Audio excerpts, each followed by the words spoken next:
Bonjour, j'espère que vous allez bien. Moi, ça va. Aujourd'hui, je vais essayer de réagir justement à une actualité qui porte essentiellement sur notre équipe nationale et bien sûr qui a été alimentée par Rigobertson qui, qui a clairement signalé que l'une des raisons de la contre-performance des Lions indomptables était le fait que, selon lui, les Lions actuellement sont en reconstruction, c'est-à-dire l'effectif est très jeune. Il faut dire qu'à la sortie du match des Lions indomptables, j'avais fait une sortie à chaud avec beaucoup d'émotion et tout.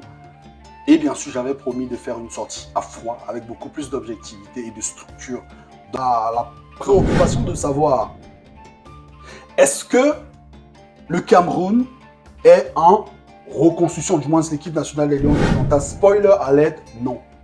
Pourquoi? Parce qu'on ne construit ou on ne reconstruit aucune maison en commençant par la toiture. Et c'est ça aujourd'hui le vrai problème, c'est que on veut construire la maison par la toiture. Et c'est un réel problème. Aujourd'hui, quand on regarde, par exemple, l'effectif nous a représenté, si on prend les moins de 23, c'est-à-dire que ceux qui ont participé à la CAN et qui avaient moins de 23 ans, je serais tenté de dire que très peu, mais vraiment très peu, je parle des moins de 23, très peu ou presque aucun n'a joué dans les catégories inférieures du Cameroun. Il y a dans cette équipe des joueurs qui ont joué dans les catégories inférieures, mais je parle des moins de 23 ans, c'est-à-dire Ben Elliott, Wo, Enzo, non, Enzo, Douala, donc tout ce qui était dans tous les U23, ça veut dire que tous ceux qui étaient U23, parce que quand on dit qu'on reconstruit et que l'effectif est jeune, ça veut dire qu'on a une cuvée de U23 au sein de l'équipe. C'est-à-dire que des joueurs qui ont été, disons, le surclassés en quelque sorte, parce qu'on suppose que l'équipe senior, voilà, c'est le poids lourd. Donc oui, donc les U23, très peu ou aucun n'a même joué en catégorie inférieure, ce qui démontre qu'effectivement, on n'est pas sur un projet de reconstruction. Et c'est d'autant plus évocateur parce que le coach Rigobertson qui le dit, en fait, a justement coaché les U23. Il a justement coaché les U23. Et même ça veut dire que si on prend même sa logique des U23 qu'il a eu actuellement, qu'il a eu à coacher actuellement, il n'y a que Gonzalez, me semble-t-il. Je peux me tromper, bien sûr. Logiquement, je peux me tromper. Mais des joueurs qu'il a eu en U23 et qui ont participé à la CAN, je pense qu'il n'y a que Gonzalez. Peut-être Gonzalez, c'est un ou deux joueurs. Je peux me tromper. Mais je pense qu'il n'en a pas. Donc, à partir de ce moment, on ne peut pas vraiment parler de reconstruction. On ne peut pas parler de reconstruction parce que la reconstruction, c'est une chaîne, c'est une continuité cohérente qui part justement des U15 jusqu'à l'équipe première où on se dit, OK, on a un fond de jeu. Et l'autre chose aussi, c'est qu'en fait, le football camerounais dans ses textes est structuré de telle sorte que, en réalité, une reconstruction n'est pas facile ou n'est pas évidente. Pourquoi? Parce que, et ça j'interpelle l'exécutif actuel de la FECAFOOT, au cas où ils ne le sauraient pas, je pense qu'ils le savent, hein, c'est bizarre, c'est que les textes disent que la direction technique nationale, je vais revenir à la fin de cette vidéo sur le rôle que devrait vraiment jouer la direction technique nationale dans l'évolution de notre football, mais bon, on reviendra. La direction technique nationale n'a pas son mot à dire sur les équipes Fagnon, c'est-à-dire l'équipe Fagnon A masculine. Quand je dis A, c'est A prime masculine, A prime féminine. Ça veut dire qu'à partir de ce moment-là, c'est très compliqué de pouvoir construire. Si on n'a pas véritablement une courroie de transmission entre la base et le sommet. Mais bon, je vais revenir sur la DTN en elle-même. Donc, globalement, non. L'équipe nationale, pour l'instant, n'est pas en reconstruction ou en construction, comme le disait Rigobertson. Et puis maintenant, est-ce que Rigobertson devrait continuer?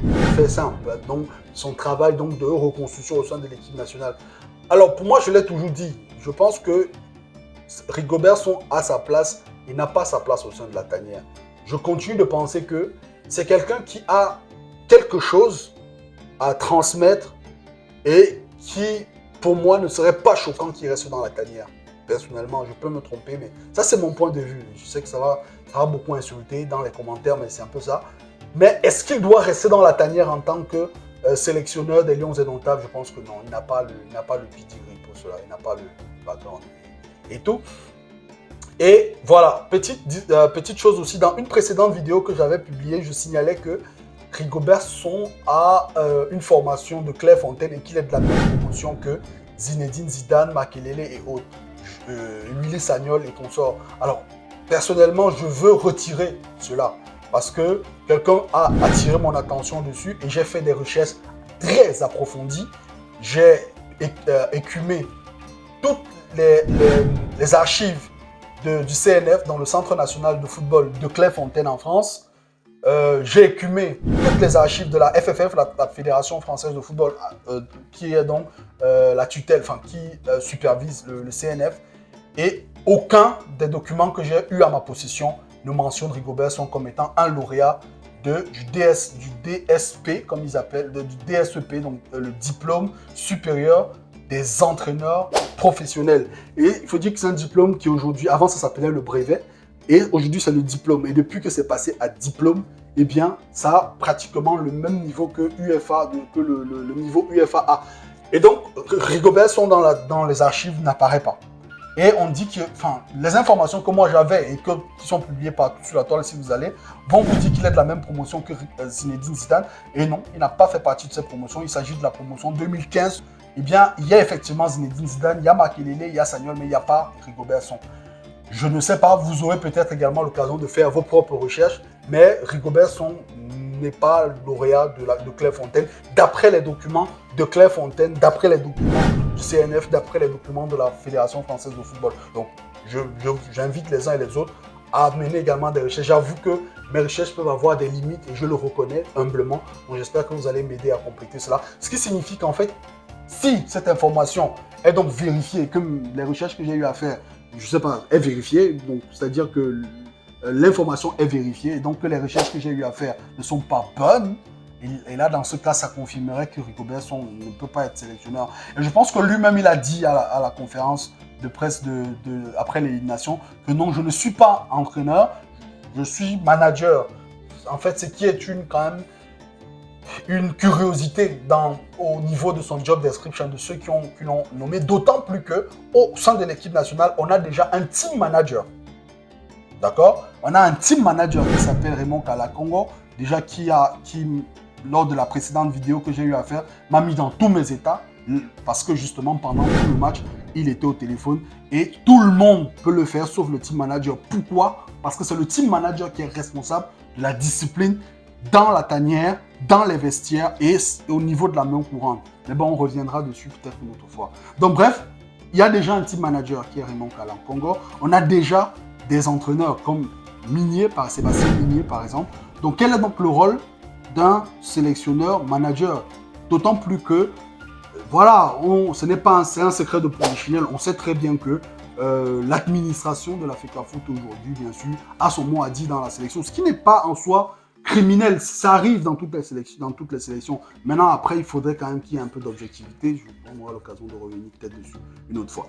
Donc, pour moi, je pense qu'au vu des éléments que je viens d'évoquer, non, l'équipe nationale n'est pas en construction, tant au niveau structurel, c'est-à-dire qu'au niveau de la structure, de la gestion et de l'administration du staff de cette équipe, tant au niveau de la sélection des joueurs, la traçabilité des performances des joueurs, non, c'est pas une reconstruction, du moins pas encore. Alors, je vais ressortir de cette vidéo, peut-être les 2 dernières minutes pour dire, en termes de propositions, ce que je peux apporter comme proposition, première chose, DTN, il n'y a pas autre chose. La DTN, pas le DTN. On a un DTN qui est un directeur technique national, mais je parle de la DTN. Je me dis, je vais défoncer probablement une porte ouverte. Je pense que la DTN doit être déportée du petit bureau dans lequel elle se trouve au quartier Hippodrome, dans un tout petit bureau comme ça, dans un vrai espace qui est réservé à la DTN, c'est-à-dire soit le centre technique d'Odia, soit le centre technique de Bancomo. Je pense que c'est une porte que je suis en train de défoncer. Ça m'étonnerait que que le projet ne soit pas en cours. Mais il faut associer au directeur technique national un collège d'entraîneurs, des sommités de l'entraînement au Cameroun. Les Michel Kahn, les Jean-Paul Arcono, tout ce qu'on a comme sommité au niveau de l'entraînement. Tous les David Pagou, tous ces entraîneurs, on leur donne des bureaux, des espaces au niveau de la DTN, c'est-à-dire soit au niveau du centre média, soit au niveau de Bancomo. Et chaque jour, leur travail, c'est de penser la philosophie. C'est eux qui doivent définir le profil de l'entraîneur. On ne doit pas nommer un entraîneur parce qu'on est parti à la CAN, on a vu Domenech, on se dit, oh Domenech, est-ce que tu es libre, ok, viens. Non.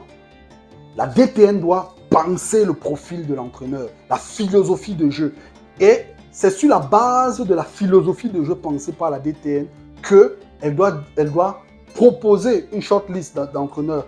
Et lorsque l'entraîneur est retenu, il a une discussion avec la DTN qui lui dit, voici la vision philosophique de jeu qu'on a, qu'est-ce que tu en penses? Il peut apporter ses ajouts, il peut apporter ses ajustements, mais c'est le DTN qui doit, la DTN, le collège d'entraîneurs de la DTN qui doit visualiser ça. La DTN également doit pouvoir avoir en son sein, comme je parlais tout à l'heure du CNF, une école internationale de football, c'est-à-dire des catégories U13 jusqu'aux catégories U20 tout au moins, avec justement, et ces enfants-là doivent être pris en charge de A à Z, par la DTN, c'est-à-dire par la FECAFOOT en quelque sorte. Et ces enfants-là, justement, doivent être préparés jour et nuit sur le plan scolaire, sur le plan psychologique, sur le plan mental, sur le plan sportif, à être la relève des Lions indomptables des catégories U13 jusqu'aux catégories U20.